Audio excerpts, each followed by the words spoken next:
হেই, কি অবস্থা সবার? বলো তো, এইচএসসিতে উচ্চতর গণিতের সব থেকে ইন্টারেস্টিং টপিক কোনটা? হোপফুলি তোমরা অলরেডি জানো এই টপিকের নাম হচ্ছে সম্ভাবনা। তো এইটা তোমাদের সেকেন্ড পেপারের বিস্তার পরিমাপ ও সম্ভাবনা চ্যাপ্টারের দ্বিতীয় অংশ। কারণ এই চ্যাপ্টারটা দুইটা ভাগে ভাগ করা হয়েছে। প্রথম ভাগ হচ্ছে কি বিস্তার ও পরিমাপ, এবং আমাদের দ্বিতীয় পোর্শন হচ্ছে সম্ভাবনা। আজকে ক্লাসে সম্ভাবনা টপিকটা বেসিক থেকে শুরু করে অ্যাডভান্স পর্যন্ত এমনভাবে শিখব যাতে একাডেমিক এবং অ্যাডমিশন দুই ক্ষেত্রেই তুমি ফুল মার্কস গেইন করে চলে আসতে পারো। এটা শুধুই ইন্টারেস্টিং টপিকই না, খুব বেশি ইম্পর্ট্যান্টও। তুমি একাডেমিক বা অ্যাডমিশন যেখানেই অ্যাপিয়ার করো না কেন, এইখান থেকে মাস্ট একটা কোশ্চেন পেয়ে যাবা। এই জন্য এই টপিকটাকে আমরা খুব কেয়ারফুলি পড়ব, এবং এই চ্যাপ্টারের শেষে আমরা তোমাদেরকে একটা এক্সামের ব্যবস্থা করে দিব যাতে তুমি একটা ক্লাস করার পরে কী শিখলা এটা জাজ করতে পারো। এই জন্য এই চ্যাপ্টারটাকে আমরা দুইটা সেগমেন্টে ভাগ করে ফেলছি, একটা হচ্ছে একাডেমিক এবং একটা অ্যাডমিশন। এবং এই দুইটা সেগমেন্টের প্রত্যেকটা ম্যাথ আমরা খুব টাইপ ওয়াইজ করব যাতে আমাদের শুরু থেকে শেষ পর্যন্ত একদম পূর্ণাঙ্গ একটা প্রস্তুতি থাকে। তো চলো আজকের আমরা আমাদের ক্লাসটাতে চলে যাই। এবার বলো তো, সম্ভাবনা কি? কোনো ঘটনা ঘটবে কি ঘটবে না এইটার যে গাণিতিক পরিমাপ তাকে আমরা সম্ভাবনা বলি। তাহলে এটা যদি অফিসিয়ালি ডিফাইন করতে হয়, ঠিক এভাবে বলতে পারি, একটা ঘটনা ঘটার সম্ভাবনা হচ্ছে ওই ঘটনার অনুকূল উপাদান সংখ্যা ডিভাইড বাই মোট ঘটনা। তো এক্সাম্পল হিসেবে যদি একটা কয়েন নেওয়া হয় এবং এই কয়েনটাকে টস করার উদ্দেশ্যে নিক্ষেপ করা হয়, তাহলে এইখান থেকে হয় হেড পড়বে অথবা টেল পড়বে। সো আমাদের যেটা নির্ণয় করতে হবে, তুমি যখন টস করবা তখন আসলে হেড পড়বে বা হেড পড়ার সম্ভাবনা কত অথবা টেল পড়ার সম্ভাবনা কত। তো দেখো, সম্ভাবনা যদি নির্ণয় করতে হয় সবার আগে আমাদের যেটা বের করতে হয় সেটা হচ্ছে ওই যে ঘটনা, ওই ঘটনার মোট ঘটনা বা টোটাল ঘটনা কয়টা। এরপরে আমরা যেটা নির্ণয় করব সেটা হচ্ছে ওই ঘটনাটির তুমি যেটা চাচ্ছ, তোমার ফেভারে যেটা থাকবে, দ্যাট মিন অনুকূল উপাদান সংখ্যাটা। এখন আমরা একটা কয়েনকে নিক্ষেপ করলে কি কি হইতে পারে সেটা একটু সাজায় নেই। দেখো তো, একটা কয়েন তুমি নিক্ষেপ করলে তোমার হেডও পড়তে পারে অথবা টেল পড়তে পারে। এদেরকে যদি একটু সেট আকারে লেখা হয় তাহলে আমরা ঠিক এটাকে এইভাবে বলতে পারি যে হেড পড়তে পারে বা টেল পড়তে পারে। এখন তুমি কি চাচ্ছ? তুমি চাচ্ছ হেড পড়ার সম্ভাবনা। তাহলে প্রবাবিলিটি অফ হেড, এইটার ক্ষেত্রে কি হবে এইটা আমরা বের করব। তুমি যেহেতু হেড পড়ার সম্ভাবনা বের করবা, তাহলে তোমার ফেভারের জিনিস কোনটা, তোমার অনুকূলের জিনিস কোনটা হবে? হেড পড়বে। এখন আমরা দেখব এখানে হেড কয়টা পড়তে পারে। হেড কিন্তু জাস্ট একটা পড়তে পারে। তাহলে আমরা বলতে পারি অনুকূল ঘটনা এইটা হচ্ছে একটি, এবং মোট ঘটনা এইটা হবে দুইটি।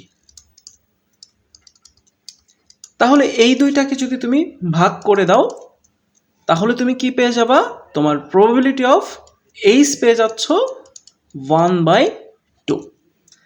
সিমিলারলি তুমি যদি টেলের সম্ভাবনা বের করতে চাও, যে একবার নিক্ষেপ করব তাহলে টেল পড়ার সম্ভাবনা কত, সো আমরা অটোমেটিক্যালি কিন্তু এখন বলতে পারতেছি যে টেলের সম্ভাবনা হবে কত, পি অফ টি, এইটা হবে আর একটা 1/2। যদি তুমি একটু নোটিস করো তাহলে কি দেখবা যে এইখানে মোট ঘটনা যে দুইটা, প্রত্যেকটা যখন তুমি আলাদা আলাদা সম্ভাবনা বের করছো এদেরকে যোগ করে দিলে এক হবে, এবং কোনো একটা সিঙ্গেল ঘটনা ঘটার যে সম্ভাবনা এটা কিন্তু এক থেকে বেশি হইতে পারছে না। এটাও কিন্তু আমাদের নোটিস করতে হবে। এখন কথা হচ্ছে, আমরা তো জাস্ট একটা কয়েনকে নিক্ষেপ করেছি, যদি পরপর 3টা কয়েনকে নিক্ষেপ করতাম বা 4টা কয়েনকে নিক্ষেপ করতাম তাহলে আসলে কেমন হইতো ঘটনাগুলো। ঠিক এইরকম মুদ্রা নিক্ষেপ বা কয়েন নিক্ষেপ নিয়ে আমাদের টাইপ 1-এর কোশ্চেন নাম্বার 1 সাজানো হইল। এখন দেখো এই কোশ্চেন 1-এ কি বলা আছে, 3টি মুদ্রা পরপর নিক্ষেপ করা হলো, সেক্ষেত্রে আমাদেরকে বের করতে হবে কোনো টেল না পাওয়ার সম্ভাবনা, একটি টেল পাওয়ার সম্ভাবনা অন্তত একটি টেল পাওয়ার সম্ভাবনা। এরকম বিভিন্ন কন্ডিশনের বিভিন্ন ঘটনা ঘটার যে সম্ভাবনা, এটাকে বের করে নিয়ে আসতে হবে।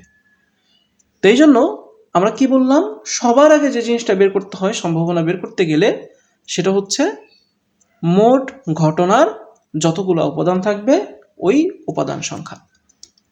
তাহলে এবার আমরা কি করব, একটা কয়েনকে নিক্ষেপ করব, ঠিক তারপরে আর একটা কয়েনকে নিক্ষেপ করব, দেন তারপরে আমাদের 3 নম্বর কয়েনকে নিক্ষেপ করে দিব।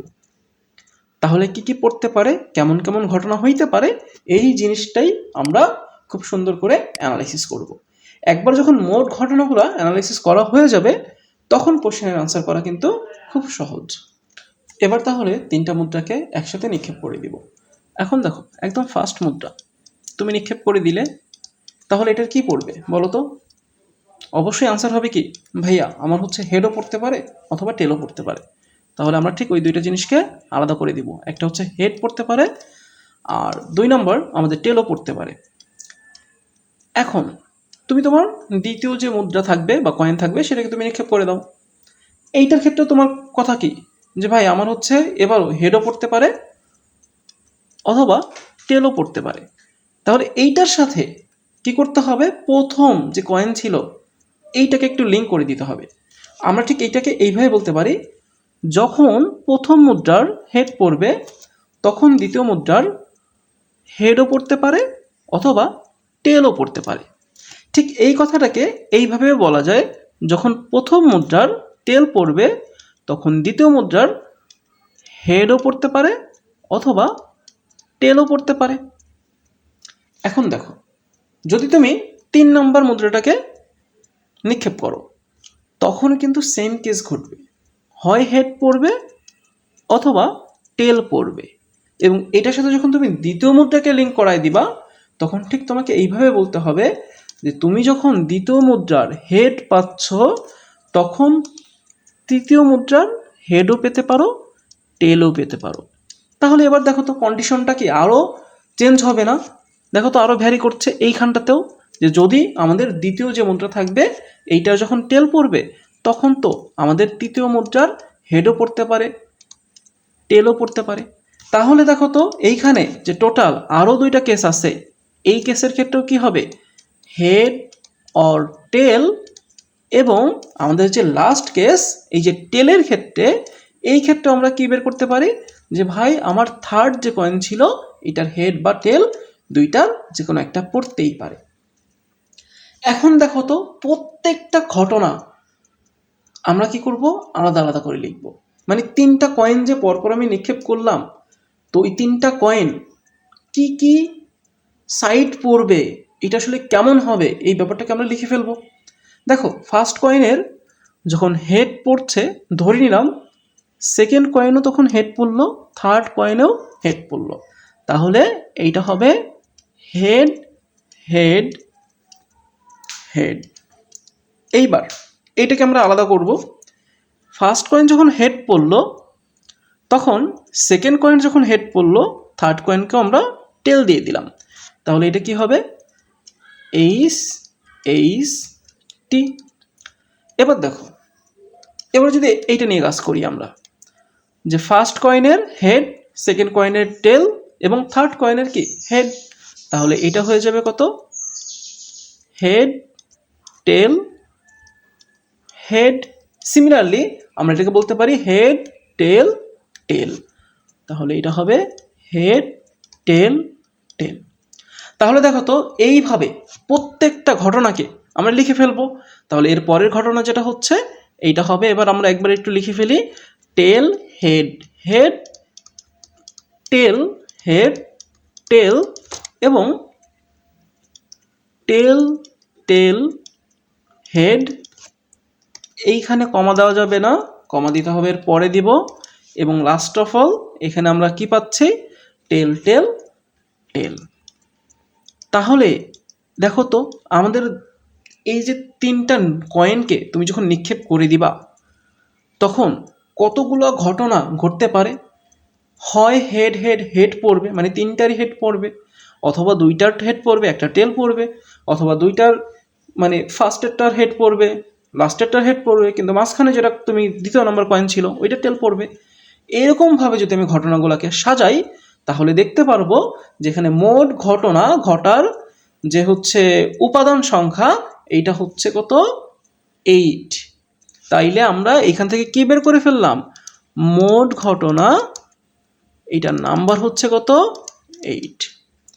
এখন দেখো এই মোট ঘটনাগুলোকে যদি ঠিক তুমি এইভাবে সাজায় ফেলো, যে সেকেন্ড ব্র্যাকেট দিয়ে আলাদা আলাদা করে ফেলো, একটা সেট আকারে লিখো, তাহলে এই সাজানোগুলোকে আমরা কি বলবো, এই প্যাটার্নটাকে আমরা বলবো যে আমরা মোট ঘটনা ঘটার যে হচ্ছে সম্ভাবনা বা উপাদান সংখ্যা এটার নমুনা ক্ষেত্র বের করে ফেলছি।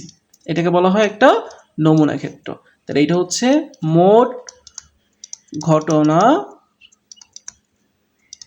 নমুনা ক্ষেত্র। এই নমুনা ক্ষেত্রের যে উপাদান সংখ্যা, এই উপাদান সংখ্যার পরিমাণ কয়টা, 8টা। তাহলে আমাদের ফার্স্ট স্টেপ ক্লিয়ার।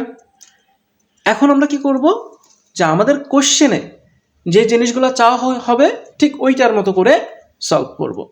এইবার দেখো তো একদম প্রথম কোশ্চেনে কি বলা হয়েছে, কোনো টেল না পাওয়ার সম্ভাবনা কত, মানে আমি একটাও টেল পাচ্ছি না। তাহলে এরকম কি কোনো ঘটনা ঘটছে আসলে? দেখো তো এই ঘটনাগুলো যদি অ্যানালাইসিস করো 2 নাম্বার থেকে 8 নাম্বার পর্যন্ত একটাও ঘটনা নাই যেখানে অন্তত একটা টেল পড়ে নাই। শুধুমাত্র প্রথম ঘটনার ক্ষেত্রে সবগুলাই কিন্তু হেড। তো তার মানে আমাদের অনুকূল, মানে আমি যেটা চাই, আমাদের যেটা ফেভারে থাকবে, এই ঘটনার উপাদান সংখ্যা কয়টা, একটা। তাহলে যদি আমরা কোশ্চেন নাম্বার 1 সলভ করি তাহলে এটা হচ্ছে Q1। এই Q1 এর নাম্বার 1 ক্ষেত্রে মোট ঘটনা, দেখো তো মোট ঘটনা কিন্তু সবার ক্ষেত্রেই সেম হচ্ছে, মোট ঘটনা হচ্ছে 8 এবং অনুকূল যে ঘটনা এটা কত, জাস্ট 1। তাহলে কোনো টেল না পাওয়ার যে সম্ভাবনা হবে এটা কত হবে, তোমরা নিজেরাই করতে পারো, এখন একটু পজ করে করতেই পারো। তাহলে আমরা বলতে পারি কোনো টেল না পাওয়ার যে সম্ভাবনা এটা হচ্ছে অনুকূল ডিভাইড বাই টোটাল 1/8। এটাও কিন্তু ভাই লেস দেন 1। তাহলে কি তোমরা সাকসেসফুলি ফার্স্ট কোশ্চেনটার আনসার করে দিছো। এখন দেখো তুমি যতগুলো কোশ্চেন আসবে সবগুলা খুব ফাস্ট আনসার করতে পারবা। একদম প্রথম কোশ্চেন আনসারের জন্যই আসলে একটু টাইম নেওয়া হলো, যাতে তোমরা পারফেক্টলি ডিটেলটা বুঝো, যাতে পরের কোশ্চেনগুলো ধরতে তোমাদের আর প্রবলেম ফেস করতে না হয়।